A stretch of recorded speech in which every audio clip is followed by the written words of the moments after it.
Assalamualaikum warahmatullahi wabarakatuh. Alhamdulillahirabbil alamin. Wassalatu wassalamu ala asrofil anbiya'i wal mursalin nabiyina wa habibina Muhammadin wa ala alihi wa sahbihi ajmain wa man tabi'ahum bi ihsani ila yaumiddin, amma ba'd.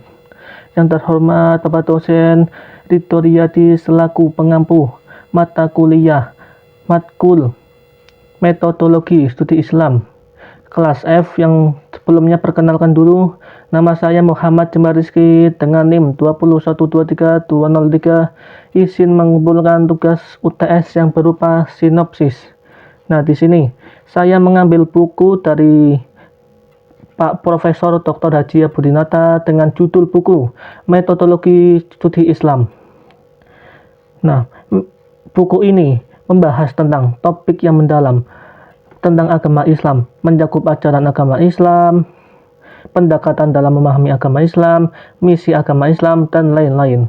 Agama adalah ajaran yang berasal dari Tuhan untuk memberi tuntunan dan pedoman hidup bagi manusia. Kebutuhan manusia terhadap agama yang menjelaskan pentingnya manusia memiliki agama dalam menjalani kehidupan sehari-hari. Salah satunya, manusia yang percaya kebahagiaan dan kesejahteraan di dunia dan di akhirat harus memiliki hubungan yang baik antara manusia dengan Tuhannya. Dalam memahami agama, manusia harus dapat menghadirkan agama dalam kehidupan sehari-hari. Karakteristik atau ciri-ciri ajaran Islam dalam bidang akidah bersifat murni, yang artinya yang wajib disembah hanya Allah Subhanahu wa Ta'ala.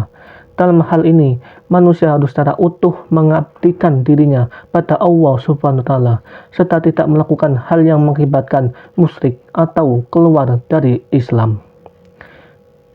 Dalam memahami agama Islam, yang pada intinya harus dilihat dari berbagai dimensi. Metode yang dapat memahami Islam harus dilihat dari sumber utama ajarannya, yaitu Al-Quran. Al-Quran sendiri memiliki banyak dimensi. Salah satunya dimensinya adalah mengandung aspek-aspek linguistik dan sastra Al-Quran. Berbagai aspek yang ada dalam Al-Quran jika dipelajari secara keseluruhan, maka akan menghasilkan pemahaman yang menyeluruh. Penelitian agama juga dapat dilakukan dalam upaya menggali ajaran-ajaran agama yang terdapat dalam kitab suci Al-Quran, serta kemungkinan aplikasinya atau penerapannya sesuai dengan perkembangan zaman. Model penelitian tafsir yaitu suatu contoh, ragam, acuan, atau macam dari penyelidikan secara seksama terhadap penafsiran Al-Quran yang pernah dilakukan generasi terdahulu untuk diketahui secara pasti tentang berbagai hal yang terkait dengannya. Model penelitian hadis yang dilakukan Haji Muhammad Quroi Shihab menunjukkan jumlahnya tidak lebih banyak jika dibandingkan dengan penelitian terhadap Al-Quran. Dalam bukunya berjudul Membumikan Al-Quran, Quroi Shihab hanya meneliti dua sisi dari keberadaan hadis, yaitu mengenai hubungan hadis dan Al-Quran, serta fungsi dan posisi sunnah dalam tafsir.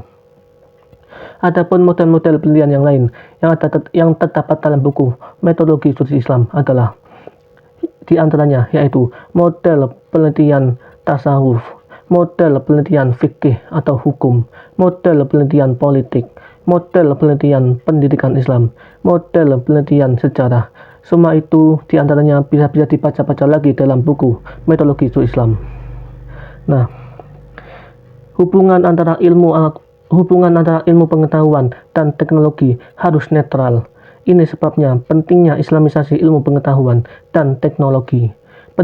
Pendekatan islamisasi ilmu pengetahuan dan teknologi ada 3 macam, yaitu ilmu pengetahuan dan teknologi tidak dipermasalahkan. Yang dipermasalahkan adalah orang yang mempergunakannya. Islamisasi ilmu pengetahuan dan teknologi dapat dilakukan dengan cara masukkan nilai-nilai Islami ke dalam konsep ilmu pengetahuan dan teknologi. Islamisasi ilmu pengetahuan dan teknologi dilakukan melalui penerapan konsep tauhid dalam arti seluas-luasnya. Agama dibagi menjadi 2, yaitu pertama, agama samawi. Agama ini adalah agama yang langsung diturunkan oleh Tuhan melalui wahyu, yang sebagaimana dijelaskan dalam kitab suci Al-Quran.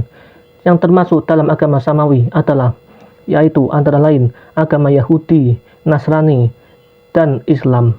Kedua, agama arti. Agama arti adalah agama yang didasarkan pada hasil renungan mendalam atau pemikiran dari tokoh yang membawanya. Agama ini biasanya disebut sebagai agama bumi, yaitu antara lain agama Hindu, Buddha, Majusi, dan Konghucu. Islam sebagai agama yang menerima keberadaan agama lain, menghormati dan membiarkannya hidup berdampingan. Dalam ajaran Islam, memiliki misi yaitu sebagai rahmat bagi seluruh alam, yang artinya agama Islam sendiri itu menghargai keberadaan agama lain, tidak saling membenci, dan mau menerima dalam lingkungan masyarakat. Agama Islam menekankan ajaran perdamaian bagi seluruh manusia dan memberikan kasih sayang terhadap seluruh makhluk, sehingga Islam menjadi agama yang menjunjung tinggi perdamaian. Ilmu-ilmu agama pada segi-seginya menyangkut masalah sosial, termasuk bagian yang dapat diteliti atau diamati dengan menggunakan piranti ilmiah atau metodologi ilmiah yang di dalamnya mengandung teori yang akan digunakan. Kalau segi agama Islam itu berada pada fenomena sosial, yang menggunakan metode pengkajian terhadap fenomena itu adalah metode ilmu-ilmu sosial. Nah, buku metodologi studi Islam karya Abudin Nata sangat cocok dibaca bagi semua kalangan, mulai dari mahasiswa, pelajar, dan masyarakat. Buku ini memberikan pemahaman yang mendalam tentang agama Islam, sumber referensi bagi mahasiswa, dan penggunaan bahasa dalam buku ini sangat mudah untuk dipahami, sehingga memudahkan setiap kalangan untuk dapat membaca dan memahami agama Islam lebih mendalam. Demikian dari saya, mohon maaf apabila ada kekurangan. Wassalamualaikum warahmatullahi wabarakatuh.